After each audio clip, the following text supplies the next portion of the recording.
Hello, hello everyone.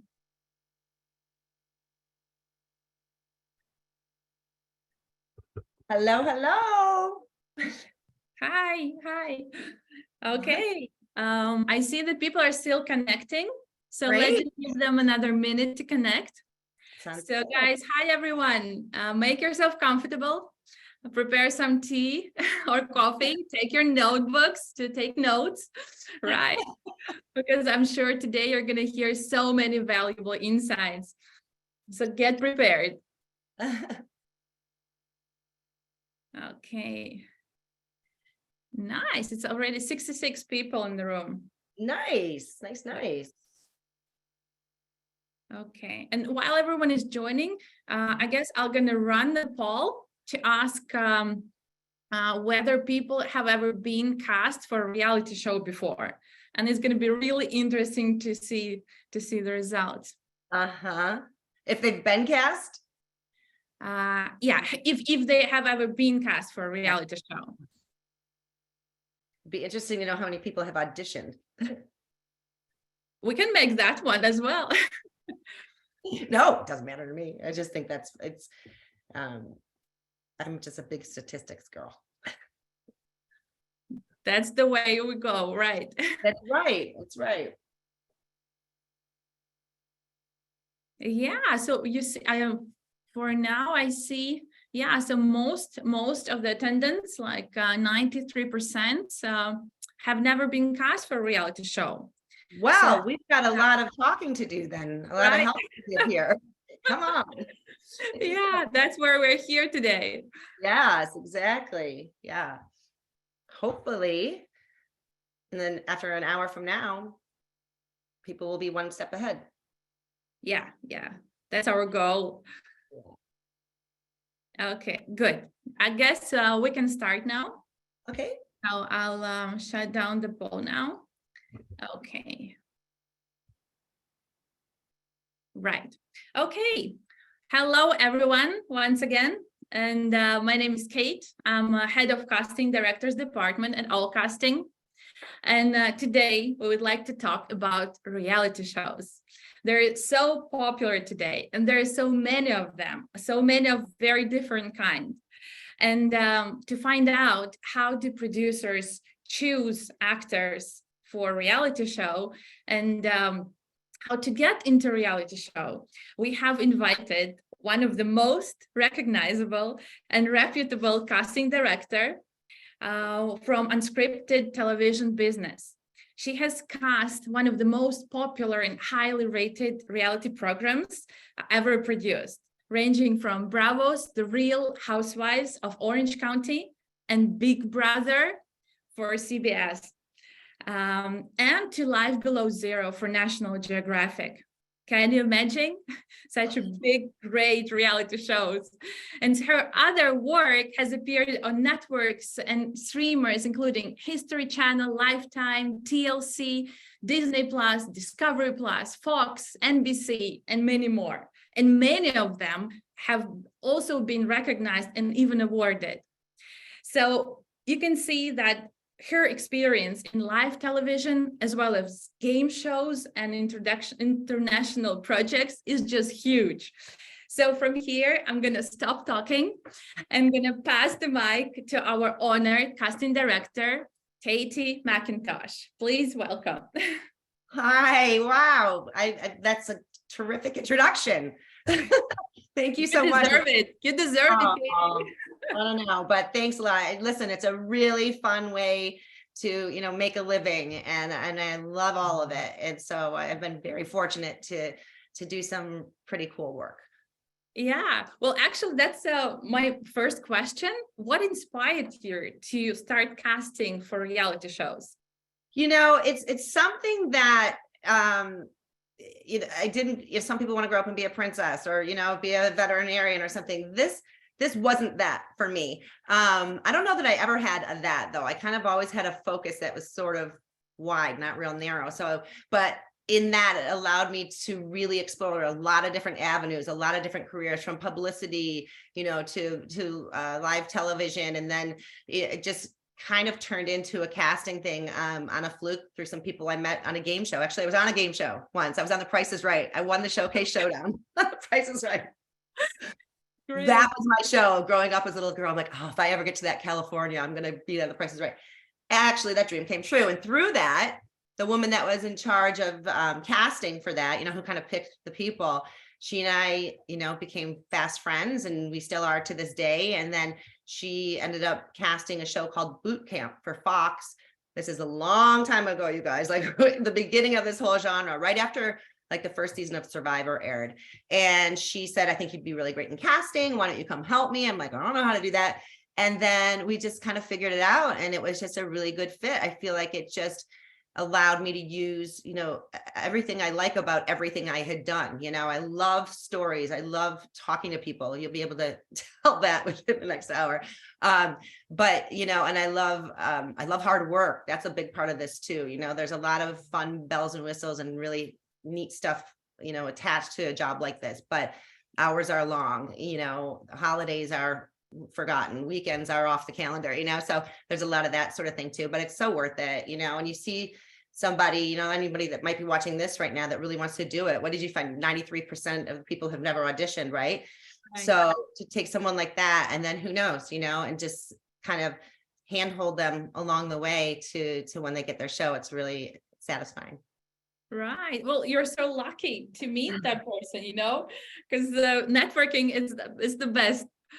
That's so true. And I'll tell you, in my business, as with any, but it's really, you know, when you make connections and relationships and you work well with others, you know, people want to keep working with you. I can say the same thing about people that I've carried with me, you know, they're just invaluable. And those relationships really, really help me, and mentors, you know, all that kind of stuff. I could never be here without that, or with the people in the reverse that have helped me along the way, you know, in my company. Yeah. So always stay professional, stay friendly on each step. Right. Yeah. So maybe you can tell then a little bit more about the auditions for a reality show. I mean, are there several processes? Do they differ from reality show to reality show?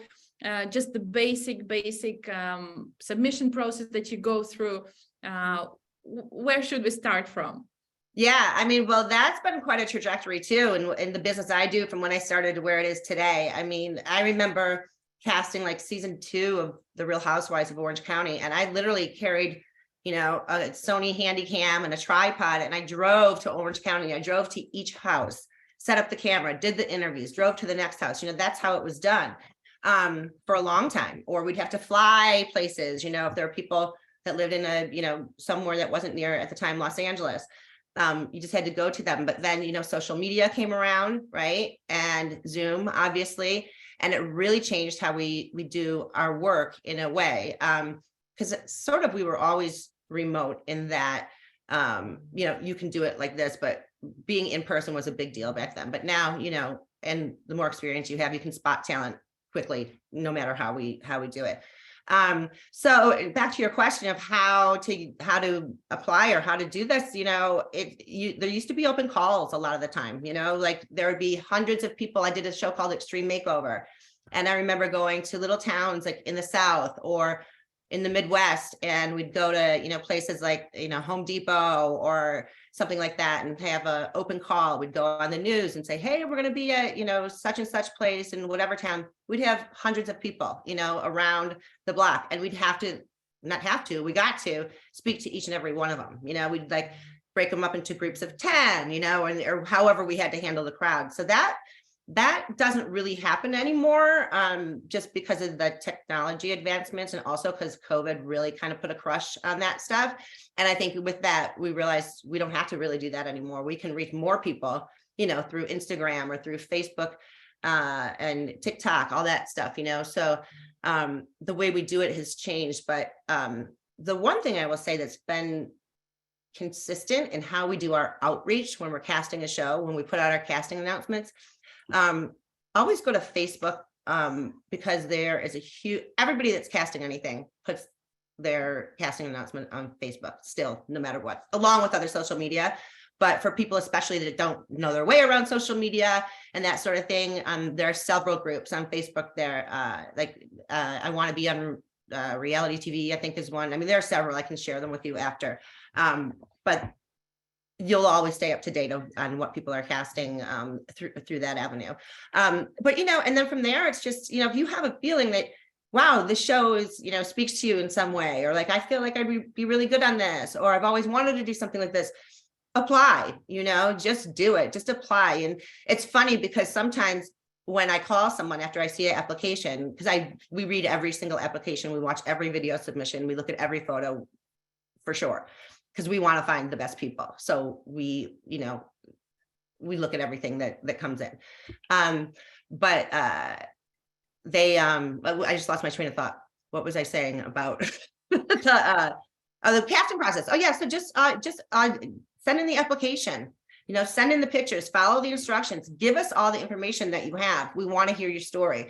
As long as you have enough there at the surface, so like I can look at a picture or watch 10 seconds of a 1-minute video submission, and I'm like, call this person. Oh my gosh, I want to know more about that person, or what's that? I've never heard of it. We need you, so you're not going to get a call for everything you audition for, most likely, but all you need is the one, but make sure it's something that you really want to do. Because a lot of times we get applications from people that they're not really well suited, or maybe they're the people that apply for every reality show out there, and I wouldn't advise that, because we're really looking for the right people. And you'll know, if you love cooking, if that's your thing, then go down that avenue, or if you love working with your hands, or if you love redoing homes, whatever your passion is, whatever you really like organically in your life is what's going to translate to a reality show. So, really know who you are, what you're a good fit for, and go for it. Yeah, right. That's what also we hear from our casting directors all the time. They keep on looking for specific professions, specific skills, sports. I mean, you don't have to have an education like as an actor, but you can have the skill, and you can basically sell the skill to casting directors, because I mean, you're a pro in cooking, just like you said. So that's what you need to put on your profile. That's where I would just highlight that the profile, in putting all your skills on your profile. And you said the self-tape, right? Yeah, you still need to see the self-tape. We're doing a lot more of that than we had in the past. And I'll tell you something, it's kind of a hassle on their end to do it. It can be a minute long. It doesn't have to be edited. We want it short, it can be something you shoot on your phone and upload, but do that, because some of these shows, excuse me, where we have hundreds and hundreds and hundreds of people, we get to a point where like we can't even look at anyone that didn't submit a video, so people get passed up. So if you are going to apply to something and they're requesting a self-tape, do it. I can tell you about, some hints on how to do that well, too, if you guys want to get into that, but that's really important. And, answer the questions. There's nothing worse when you're getting down to it and then things are blank, it's like, we really are looking for the people that are taking the time, out of their day to do something because they want to do it, because we're doing the work on our end, and we really respect the people that are doing it on their end. Yeah, of course. But in that self-tape, do you still need like specific script, or it can be just a demo reel? Well, the way that it'll happen for a self-tape ordinarily is, you'll find a link to an application, which will have the basic stuff, your name, address, your birthday, things like that, the general information. And then we'll ask questions specific to the show. Like, I don't know if it's an Amazing Race, like, how often do you travel, or where's the destination you've never been to that you've always wanted to go to, or what's the longest you've survived on your own, certain questions that are specific to the format of the show. And then we will at the end of the application, there's always a release saying that you are giving us this information for casting purposes, and then at that point at the end, we usually will request a self-tape to upload. So that's when you will be asked to do that after in the application process, in the application itself. Yeah, but in the self-tape itself, it's usually just like a demo reel, right? No, Yeah, so our self-tape, well, I shouldn't say no, but most of the time, let's say if it's something for like an off-grid show, I do a lot of off-grid stuff too. It'll be, it's very casual too. Like I always say, like, be casual, like, hi, I'm Katie Macintosh. I have been living off-grid for 30 years and I am awesome at starting a fire with matches. I can hunt my own food. I can forage my own, this and that, and really talk about your highlights. And then we might say, hey, can you include a video of you doing this kind of stuff? Especially when it's any sort of an expert type of show, like a physical something, people can say, oh yeah, I can rollerblade, or, I can parachute. Let them show us that, because there's nothing worse than going down the road with somebody where ultimately they can't deliver on what they said they could do. So you'll have to have some proof in situations like that. If it's a dating show, we'll be like, hey, tell us a little bit about yourself and kind of give us an idea of your dating life, like what's gone wrong and what are you looking for. So we'll give you sort of bullet points in that application as to what to say in the self-tape.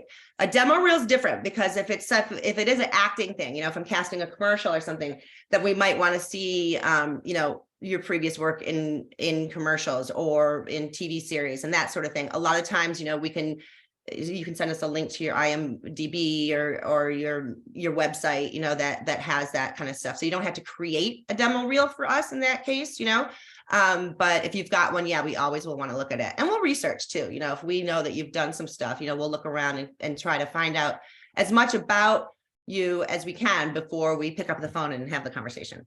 Yeah, right. And so basically, how can talent stand out among those thousands and thousands submissions? It's a hard question to answer because it comes in so many different forms. Sometimes it's like, this is okay, this is good, it's good. And then it could be like a picture, this person, this is like electric. They might have this really cool style or something, or like, oh my gosh, look at that hair, that's so cool. Or look at, like, that could make you stand out. People that write a lot on their applications always stand out, because those are the people that are never going to run out of something to say. I'll tell you something, yes, no, whatever is just like lame to see on an application, because like that's going to be hard to pull a story out of somebody, So I'm not saying you have to write a novel, that's not necessary, but like answer the questions in a way that you would in a conversation like this. It doesn't have to be proofwritten and perfect, but we just want to hear interesting things. Or I always ask in an application, what's the craziest thing that ever happened to you? Or, just something kind of off the cuff, having nothing to do with the show, that gives us a sense of who you are away from this application, so just personality really pops in the written language in these applications, and as do the videos. I can't stress enough, like, I will know right away, like I won't even listen to the whole thing. I'll be like, I love this person. And also sometimes it's the opposite, like, right away that they're not right. But the things that really stand out are people that are motivated. They really want to do this show. I've been watching this forever, and, maybe I've never been on a reality show before. We don't care. We actually like people that aren't on shows, because you've all probably seen, people that are in one show and then they'll do another show too, we're always after the unknown, undiscovered anything, whether it's a business, whether it's the person. Undiscovered talent is like huge. I would say to that too, a lot of times we cast for experts. If I'm doing a relationship show or something, we need the relationship expert. So even if you don't want to be on, the Housewives type of thing or a competition show, maybe you're really, really good at what you do in, couples therapy or something like that, so that's important to us too. People with like an unusual, something different to add, something that stands out. It's usually just in the language of what you write. Right. Yeah. And do you have many talent who became like really, really popular after your shows? I mean, any one of the Housewives, that thing, I got in on that, the first season, the way that show kind of came about, it took place in this neighborhood called Coto de Casa in Orange County. And the people that lived there kind of put their own group together and brought it to the production company. So that's how the first season went. We didn't start until the second season. So we kept a couple of the first season people and then just recast from there. And it's funny to see where those people have come from, since I was in their living room with my handy cam talking to them, you know? Nice. It's really weird. It is, it's cool, and it's weird, and it's a thankless job casting now, because once these people get famous, they're like, who? Right. That's okay, because it's their journey, not mine. Yeah. But there's several people, but I think Housewives would be those that that would be the biggest, commercial successes that you guys would know. Yeah. And would you say that reality TV could be a good start for your acting career for I talent? would have said no had you asked me that, 5 years ago, but now it's so different, and what people are watching is different, and what makes a successful actress or whatever has changed so much. It's listen, I think that there's still the need, if you're going to want to be an actor or a theater actor, you have to have that foundation, you have to have that background. With this, if you get put on a show and you're magnetic, people love you, people are responding to you, that's what people want to watch. So, there are different formats and different shows, like that they can build a show around you. I also develop a lot of TV shows. I can find somebody that is just awesome, has nothing to do with the show that I'm currently casting, but there's something about them that could be great. They're charismatic, and they're just like, wow, you just want to watch what they're doing. So I can, talk to that person, like, what are you doing in your life? How, and I'm constantly thinking, like, how can I make this into a format built around this person? And so instead of sort of like reverse casting, instead of having a show and putting people in it, it's like, here's a person, let's create a show around them. So I do that a lot too. Like, so going back to, if you want to apply, just apply, because maybe it's not that show, but it could be something bigger or different, whatever. But yeah, I mean, it's a springboard to careers for so many people now. Mm-hmm. I see. And is there any specific age that you're mostly looking for? There's shows for everybody out there, right? You've got Nickelodeon for the kids, and then there's a big lean into senior citizens right now. I did a show for Lifetime last year called 5 Guys a Week, and it was sort of the format was like The Bachelorette, but instead of everyone living in a big house together, they actually lived in the girl's apartment. She had 5 guys living in her house, and like each night she'd kick out a guy until she, ended up with the love of her life. But we didn't want to make it another Bachelor or Bachelorette. We wanted to make it super duper inclusive. That's another thing too. Diversity is like paramount up here. We want all types, shapes, sizes, backgrounds, heritages, all that stuff. And now it's ages. There was a time where you couldn't sell a show, that had senior citizens on it. They're like, oh, people don't want to watch old people. That is so changing right now. There's a huge rush. Actually, I think, and I'm not casting this, but my friend is the Bachelor Senior Citizen Edition is out there somewhere. Because, there are people that are over 60 that are just, magnetic and full of life. They can still do the splits, and they're still dating just because they're older, like their life isn't over, it's never too late. So I think the industry in general is really recognizing that and embracing it. There's always going to be a sweet spot for, 20 to 30-year-olds, that's always going to be a thing. Younger kids is pretty specific. A lot of times that's not going to be a reality show unless it's a family show, and I've cast those too.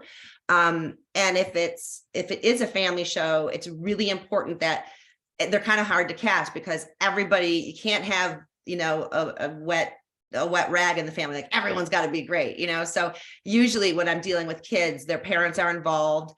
Well, they always are involved, whether their parents are on camera or not. We're real careful with how we handle kids and how much they work, and we very much include the parents or the guardian or whomever. We're not taking kids and saying like, hey, be in a reality show, follow me.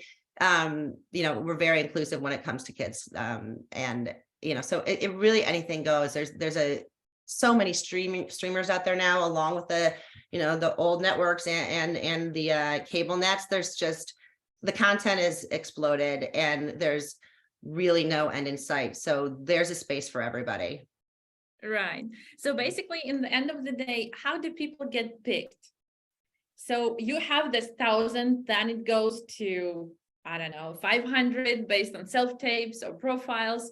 What's the procedure here?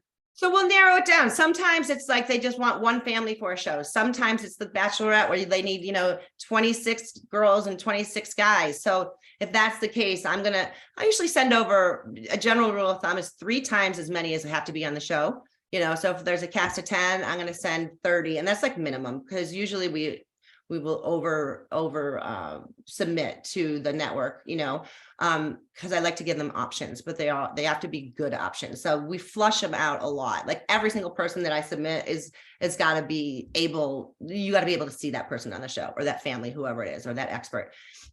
So, the process goes, like I said, we look at everything, and then, I'm you can't see my wall right now, but I'm super visual. So I make note cards, yellow ones mean this, pink means that, whatever. And I will literally cut out the picture, put their name and stats. So I have a whole wall of like, yes, maybes, no's, and then it just whittles down. We talk like within the company too, like, hey, is there anything that, any stone we haven't uncovered with this person, or is there anything else we need to know before we submit them? So anyway, whatever the number is, I'll send it over to the network or to the production company, depending on, what way that particular casting is set up. And then they will say, hey, okay, of these 10, we like these 4 or whatever. So they have the final say. There comes a time, if you've been doing this long enough, like I have, where you kind of are working with people, you kind of think the same way, it's kind of rare that I'll send someone over that's really not like, that's way out in left field, so that helps a lot too, if you kind of have the same mindset as the network does, so that we can narrow it down to, sometimes it's really hard to pick. It's like, oh gosh, we can only have this many, and we have this many. Great. So anyways, we whittle it down, we send them over, and then the network says, okay, this is our cast. And then, from there, guys, that's like the beginning. You're filling out that application, you're just starting, because everything depends on the show. But if it's a Big Brother type of thing, then there's a whole nother round of interviews with producers. We fly our finalists out to Los Angeles, everyone's sequestered, and they go through a lot of different interviews with a lot of different producers, and that sort of stuff. And then they will select the finalists after the semifinalists are flown out. And otherwise, if it's not like a big, like everyone living in the same house type of show, if it's a dating show, ordinarily we will, have spoken to you on Zoom after we see your application, submitted a cut down version of the interview that I would do with you, along with what we call a one sheet. So it's really a piece of paper with your photograph, stats, name, age, where you live, and just some bullet points of your story and what you do and why you would be good for our show. And then, from there they say, okay, here's our cast. And then it's the best day of my life, because you get to call people and be like, hey, guess what? So that's really one of the most fun parts is delivering that message. Nice. And how about those pictures? Do you still want to see professional headshots, or it can be as good, like high quality selfie on the cell phone? For reality stuff, I prefer not professional headshots, because I want to see who the person is. I don't want to see filters. I don't want to see like a pose that you did for, a work job or something like that, So I love just like, you're riding in your car and whatever, and you just have like a great snap of you. That's awesome. I always ask for a full length and a headshot. Totally don't have to be professional. I wouldn't even spend the time to make them professional. Like, we want to see you how you really are in your life. Now, if I'm casting models for something, obviously that's going to be a different story. Then we want to see your book and that sort of stuff. But for this type of casting, any pic is good, but no glasses, no filters, no hats. We want to be able to see you and, not see your sunglasses. Yeah, right. Yeah, and also you brought up that release, like talent release form. Maybe you can just tell a little bit about those contracts, what to expect to have on that contract for a reality show. Absolutely. And just stepping back for a sec regarding pictures, please make them current, make them reflect who you really are, because, once you're like, okay, you're all excited, and then you get on Zoom, it's like, wait, this person doesn't look anything like that. So, we're gonna find out eventually. That's our hope. So just like, just be real across the board, organic, but what you look like, what you do, and your chances are going to be much better. So the next question you asked me was contract, right? Okay, so you're going to see this on any application you fill out, any legitimate application for any legitimate show out there. Everything's done online, all the applications, you have a link and usually it'll be, a PDF thing. And then at the end of that, you'll always be asked like your availability, because we'll know when the show is going to be shooting. Like, it's June to October, of this year. So we'll ask, do you have any plans? Are there any times that you're unavailable? Which is all fine, because if you're going to be on the show, a lot of times we can work around it. But so we'll ask that, and then we'll ask, have you been arrested? Any kind of background sort of stuff. Just a few questions on that, and then you'll click a thing to get to the release, which is going to ask you for a lot of stuff. It's super scary. I always warn people, because it's like, what? I don't have any control over the editing of this show. They can say whatever they want. Yes, we can. Yes, we can. Yes, we can. Will we? We're not out to hurt anybody. We want everyone to look great, but it's not like you're going to be able to sit in the edit bay with the producers and be like, I don't like that shot, So it says things like that. It'll say things like, that you'll do a background check. Most every show now will run at least a level 1 background check on anyone that goes on the air. I'm sure we've all heard about horror stories of things that come out afterwards and that sort of stuff. And it's mostly to protect everybody. Like we would protect, you when, if I'm going on I'm filling out a background check, but so is everybody else around me. So I know that I'm going into a safe set, a safe environment, and no one has to be fearful of stuff. But listen, there are levels of that too. There are certain things that are just like, no way, no how are you going to be on the show? Like, but some things it's like, it's not that big of a deal. And it was a long time ago. So there's some give on that background stuff. And ordinarily, I mean, it's rare that we run into issues, but it happens, and the other thing you'll be signing off is that like, you can't be doing another show, while you're being considered for this show. Like, if there are two kind of similar shows, like let's say HGTV, if you're now in the casting process with us, you can't be also in the casting process with another show, things like that. So things that include exclusivity, NDAs are big, they'll say that, you can't shoot stuff on set or whatever and put it on your social media. And a lot of the specifics about that will come after your cast, but the initial release is basically saying you've submitted this stuff to us to be considered for casting. Also note that it is for casting purposes only. So if you send in a self-tape, that's for me, my staff, the production company, and the network. We're not going to like put that, on the air.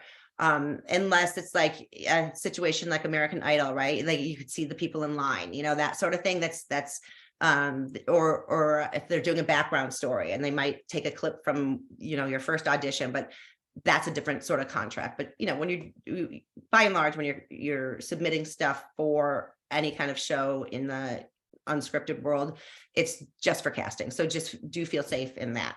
And then, you sign it, you send it in, and then your package is complete. If there are things that you aren't sure what they mean, you need clarity or whatever, I'm a total open door. It's like, call me, ask me. There's, because it's confusing. It's a lot of stuff. If you don't know law, I mean, I didn't know law. I kind of do now because of what I do. But, we'll talk you through it. And if it's something like you're not comfortable with, it's a deal breaker. I always say, okay, just this will be after the initial application though, for the most part, once you're at the next level, when you're a semifinalist, but redline the things, ask questions. If we can change it, we'll change it. There's a lot of stuff in there that is just like probably never, ever going to happen in a million years, because these contracts are generally blanket contracts for every show that a network does, so it says a lot of stuff that might not have anything to do with your show. So if you have a concern, totally listen, we're on your side in all ways. We want you on the show. So if there's a concession we can make or that we can ask a network to make, we're going to do it, so feel free to communicate about that. Don't be intimidated, but just be forewarned that it's a lot of stuff, but listen, I've never ever had an issue in all of my years, in all of my shows, in all of my contestants, all of my casts. Ever has there been any kind of legal issue as a result from those contracts? Okay, I see. Yeah. And were there cases where people just dropped off? They just didn't want to sign that contract. Yep. And it's so frustrating when you find the perfect person and, you push in terms of like changing the contract, but there's some things that they just won't do. And it's hard for me because I really get close with the people that, you know, are in the casting process. Like we become friends, you know, and because it's just very supportive. And it's one of my favorite parts of this is like helping people to the next level. Like I said in the beginning. But yeah, I mean, I remember I was casting an off-grid show. I want to say it was for Nat Geo with BBC or something. And there's this woman, she was just like, oh my gosh, talk about a needle in a haystack, you know? And we just couldn't get her to cave on a couple of things. And it was like, there's a point where you just gotta like, it's not going to happen. You don't want to ever force someone to do it or beg someone to do it because you want them to want to do it, you know? But yeah, that's happened before where you just, and then you just, it's heartbreaking. It's sickening. But then, you know, you always find somebody else. So you always find someone else. Sometimes you just, you know, you lose that gem, but that's the way it goes. Yeah. And so basically, what do producers do on reality shows? So you just bring them the talent to choose. What happens next?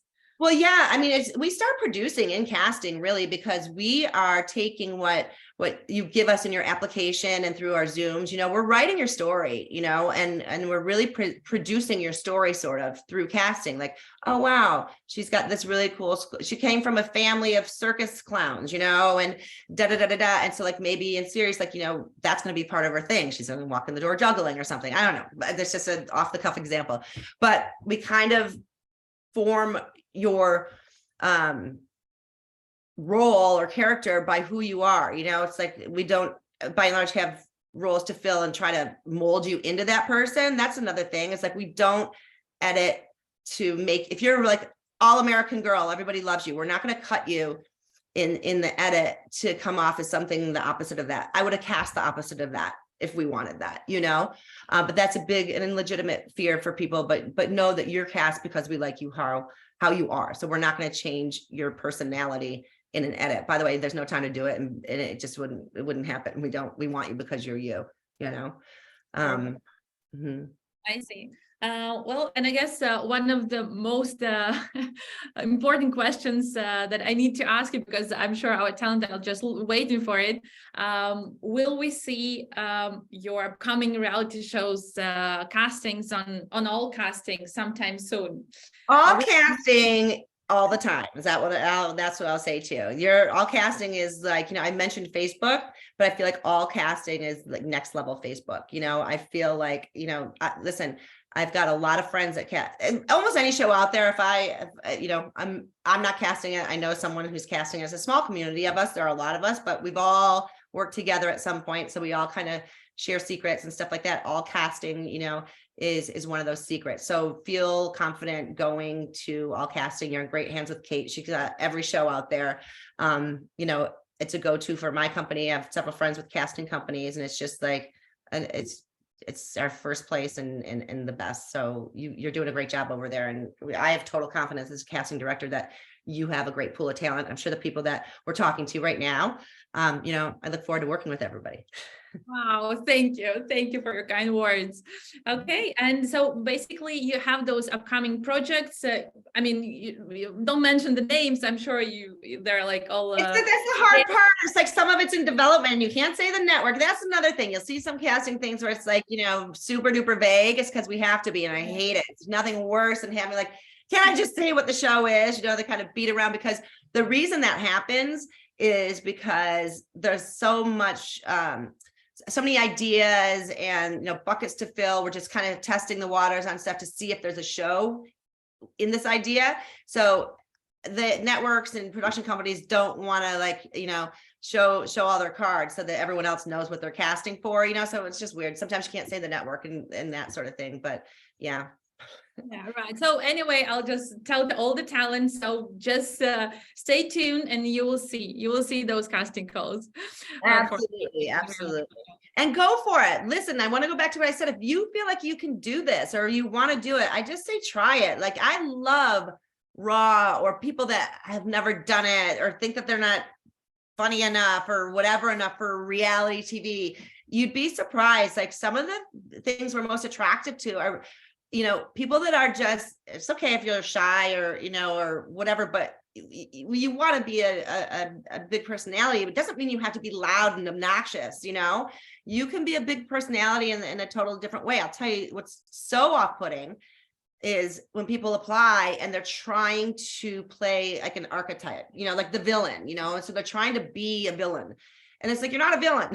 You know what I mean? Like, we can tell, so it's just go for it, because you never know. And if not this show, I literally have, see my files, it's crazy, because I keep people and I remember people, and I will contact and say, hey, you auditioned for this, but listen, I've got this other show I think you'd be awesome for, so we really pay attention, and we really hang on to what could be great talent. So don't be afraid, just get out there and go for it. Great.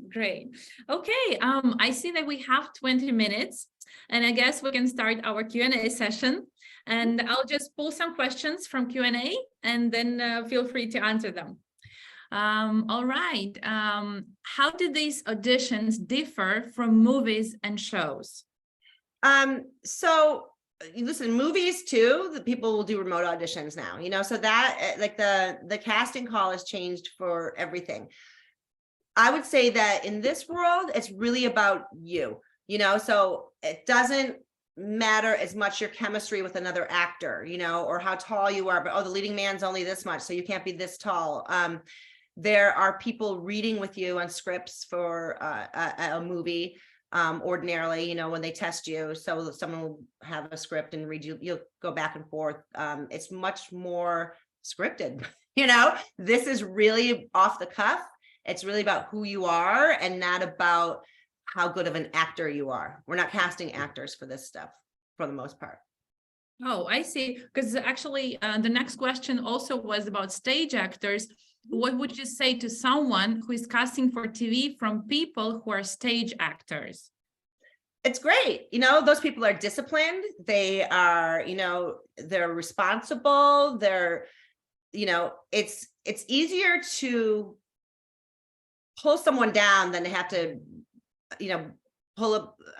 bring someone down, bring their energy down, then try to pull their energy up. I think people in theater know how to be loud. They know how to, sing a song. They know how to reach somebody that they can't see really, in the audience. So, listen, I think again, it's a great quality. It's a great training. I think, a lot of people come into this and it's like, we have a Zoom and they're not around, or they're just, flaking, and in different ways. And I just think that the foundation of having a theater background would serve you great in this business.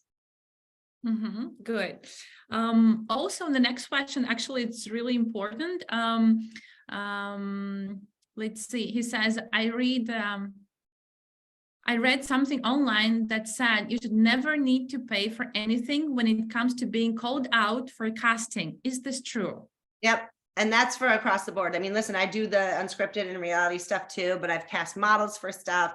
Yeah, you shouldn't, even if, I don't know if maybe they're referring to a modeling agency or even a talent agency, like, oh, you have to go out and, pay all this money for pictures and stuff anymore. Like I said, I don't even want a professional picture. I prefer, this is what I look like, oh, my hair looks weird today, but that's okay, whatever, because you're human and we want to see the human side of you. But any agency that's going to take you, whether it's acting or modeling, that's worth their salt, they're not going to charge you anything. You don't need classes. You don't need to work how to do the runway and stuff like that. I wouldn't advise that. I feel like, if it's a modeling thing you're talking about, send in Polaroid, send in just like random photos, and then they'll contact you and go into the open call. But yeah, don't pay anything. I don't see I've never had an experience where that was worth it, or anything came from it. I find that most of the success stories I've seen or been a part of are because, they walk in a room and they're awesome. Right. Okay, good. And also actually related to actors, are reality show actors SAG eligible? Get SAG for reality TV shows? It's a really good question, because that's one of the first questions I ask when I start casting. I'm like, is this union or non-union? And it goes both ways. It depends. For hosts, almost always it's going to be union. Smaller projects though, smaller, you know, if it's an independent thing or something, it can, you know, not necessarily. Sometimes if it's a non-union project, you know, we can't use union people. We wouldn't use you know, we respect the union.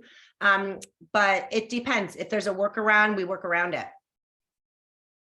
Okay. But that's something we asked in the application also. I'm glad you actually brought that up. We'll always say, are you union or non-union?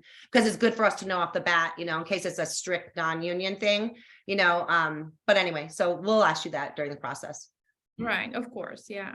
Also, Raymond is asking, do you cast for Netflix shows? Hi, Raymond. Funnily enough, I think it's been announced. There's a show coming out on Netflix called Outcast. It's insane, and we were casting it, like, I think when COVID started. Don't even get me started about casting during COVID, but it's really cool. It's Netflix's first foray into the adventure, you know, space. So it looks really cool. I actually can go, the trailer's out. So if you just Google it, Outcast Netflix, you should be able to see it, or go to Netflix, you know, and I'm sure it's up there. So that'll be cool. It's coming up. Awesome. Okay, and there's a question from Juliet. Do you pay people in advance and pay for a location or not? No and yes. You know, usually you will get paid.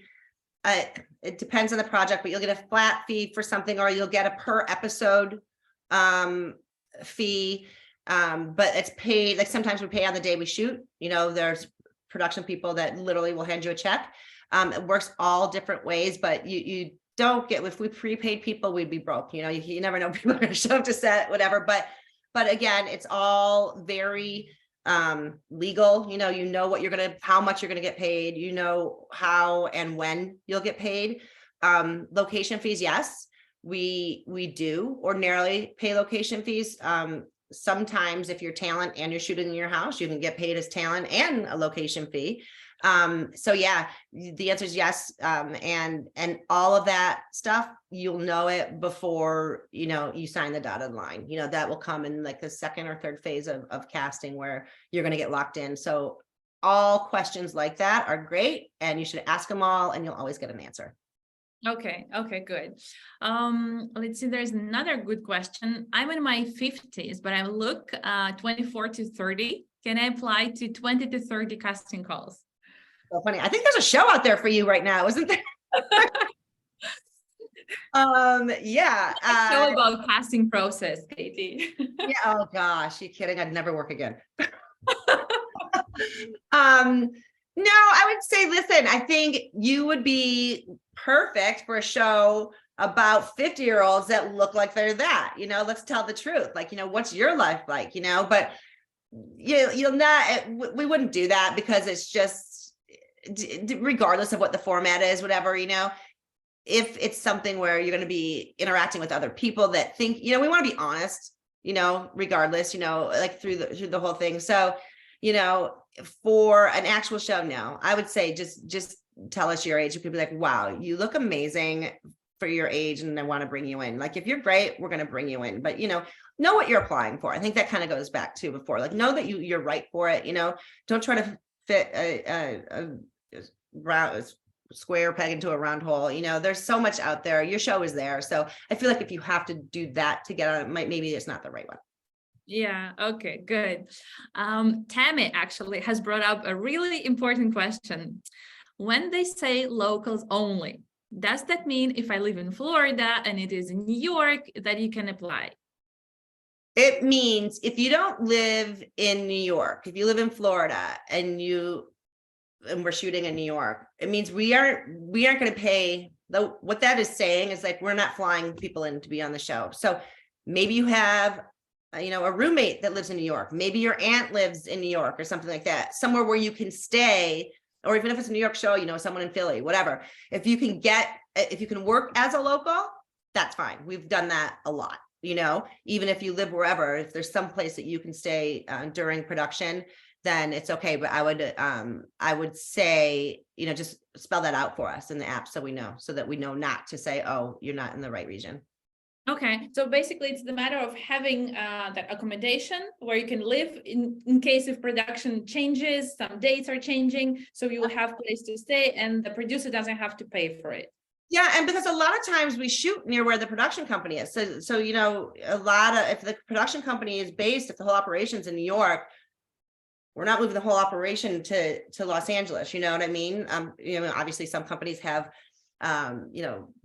outfits in both coasts, but usually we like to shoot near where production is happening for a lot of reasons, because we want to get things into the bay quick, into edit. We want to keep it moving, and it's just a quicker process ordinarily.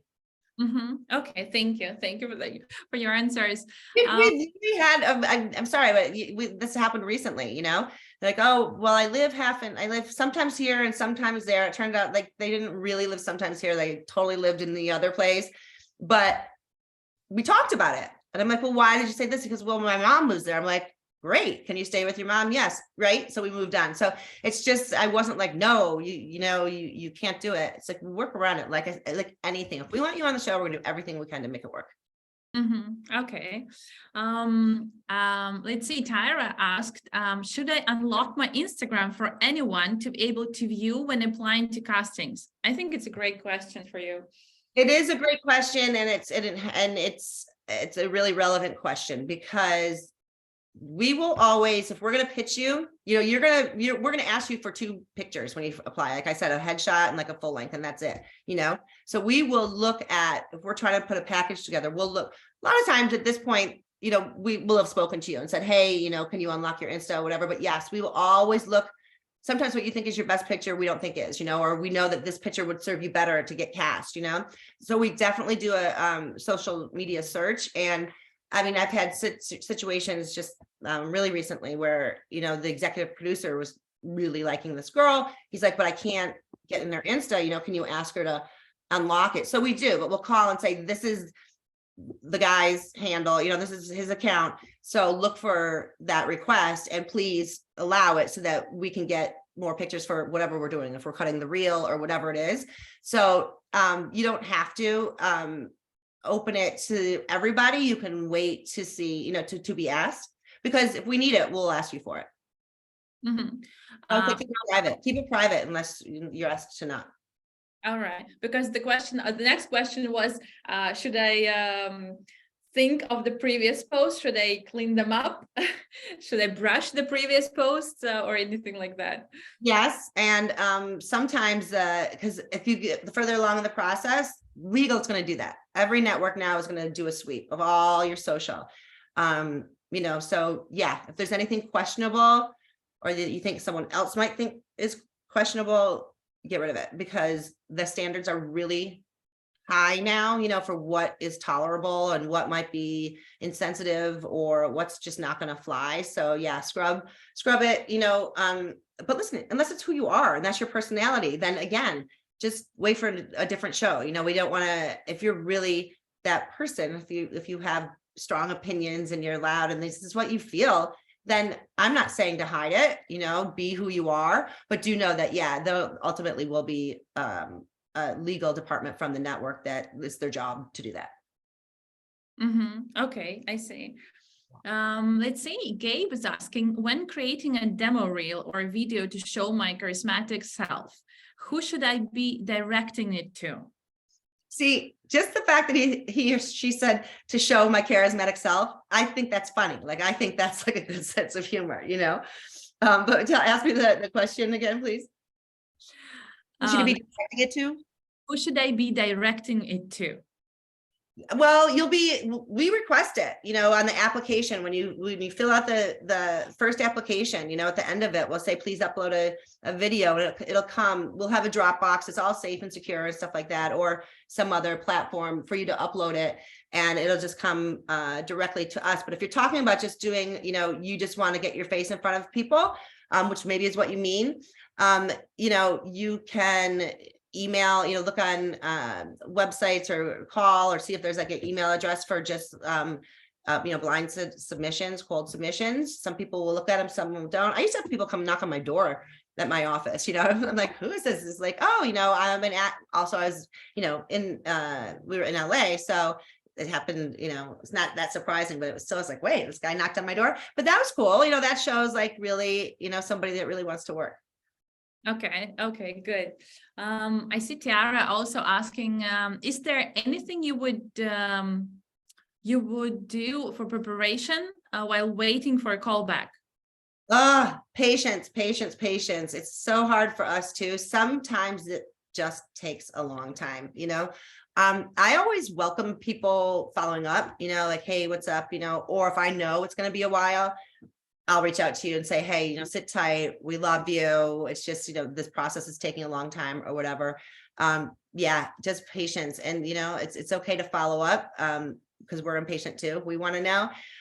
But listen, you might not ever hear anything too, so I would also advise, like, listen, do it, follow up. If you don't hear back, whatever, keep going, dig for the next one, because nobody can, respond to all the people. We do try to do an automatic email, if we know people aren't out, like I try to communicate that as much as I can. And I have no problem with people, calling or emailing to follow up, but sometimes it's just a waiting game, but sometimes it's really worth it. Of course. Let's see, I guess we have just 5 more minutes left and the webinar is coming to an end. I know it's been so fast. Let's see, Joe is asking, how long does it take for producers to respond to your application? We do it right. We spend our whole days looking at applications, so we have, somebody checking all the time, constantly, so we'll acknowledge the receipt of your application right away. As soon as you hit submit, we have it, so, and like I said, it's our job to look at every single one. So it could be that same day. It could be within, I have called people like, seriously, so right away, they're like, wait, I just hit send. I'm like, I know, I just saw it, so that happens a lot too, and then sometimes it's longer. There's no set limit, but I would say, listen, if you haven't heard back or you're not hearing back after, a month or something like that, maybe you didn't make it for that one. It's really hard to put a hard number on it, but I will tell you that I will look at an application to call a person immediately if they're great. But so, you still keep them in your database for your next, or still you'll just go and for a completely new casting process? 100%. If somebody's completely not right for a show, it's like, oh my gosh, this guy is awesome, or look what he can do, or look at how funny he is, or whatever. Listen, you guys out there, you are valuable. We need you guys. So listen, if somehow you come in on an off-grid show, but hey, I got this show about, what something on the other spectrum, I'm going to remember that. And I keep every single thing. We have a whole database, so I can look up something quickly. A lot of times I'll throw pictures on the wall of people that I really want to remember for something if I know I have something coming up soon. So yeah, like I said, if it's not this show, it could be something else. It could be your own show. Yeah, right. Again, Tammy's asking, let's see. Sometimes I don't always answer my phone. Will agencies come up on caller ID? Will you keep on calling the talent if he's not picking up? Will you be trying to reach him? Well, I get it. By the way, I don't answer that either. It depends how cognitive you are with that sort of stuff. Usually a call, like, if it's coming from a company phone, it'll have the company's name on your caller ID. We also text a lot now. I didn't used to like to do that, but it is a way that I feel like a lot of people are communicating now. So if we want to get in touch with you, we're going to get in touch with you. Whether you answer the call, we're going to send you emails, we're going to text, we're going to come knock on your door. Not really, but so we'll find you. So if you miss a phone call, don't freak out. We'll shoot you an email. But look, if you're expecting somebody to call you, if it's something you really want, then pick up the call. Right. But do you use like regular messages or like WhatsApp or any app? I'm a big fan of picking up the phone and calling people, really. I'm kind of old school like that. I'm really boots on the ground. I like to talk to people. I think the reason I said I wasn't really into texting, I just think it's impersonal, but yeah, so we'll do what we can to get in touch with you, to get you on the phone to give you good news. We're not going to do that if it's bad news. We'll be like, oh, good, we can't reach them. All right, good. Well, the questions are still coming in, but I see that we're running out of time. And, this webinar was truly amazing. So many insights, just like I thought, I just want to keep on asking you those questions, and also see the talent really appreciate all this information. And there are a lot of new things they never heard before. And I'm sure they will take action after this webinar, update their profiles with skills, with pictures, start recording self-tapes more and paying attention to it more seriously. And maybe on our last minute, maybe you could make an advice, I don't know, wish something to our talent who is just starting their career in the reality arena, maybe something specific. Yeah, I think first and foremost, it's, everyone's different. And like I said, there's so many shows. So I think people sometimes think of a reality show and immediately they're thinking of the Kardashians, or they're thinking of table flipping, and kind of schlocky stuff. There's a lot of good content out there too, educational stuff, fun, interesting, cool stuff. Like, there's A&E has some stuff, in history, and, there's so many things out there. So I really do believe there's something for you and something for everyone out there. So know yourself, know what you're good at, know what you're drawn to, really go after that. Don't apply for every show out there. We see that happen all the time. It's like, oh, this guy applied for that show and which is fine, but keep it in your niche. Know what show will cast you, know who you are, and then just go find your show. Amazing. Thank you so much, Katie, for your time. I hope it was valuable, and that there's some takeaways here. So I wish everyone the best of luck, and I thank you so much, Kate, for inviting me to speak to you guys. Thank you. Okay, so we'll be waiting for your casting calls on All Casting, and yes. Hope you'll get one of our talent for your shows. And if that happens, you have to tell me that you saw me on the webinar too. That'll be a fun story. Right. Okay. Thank you. And bye-bye. Bye-bye, everyone. Bye. Bye.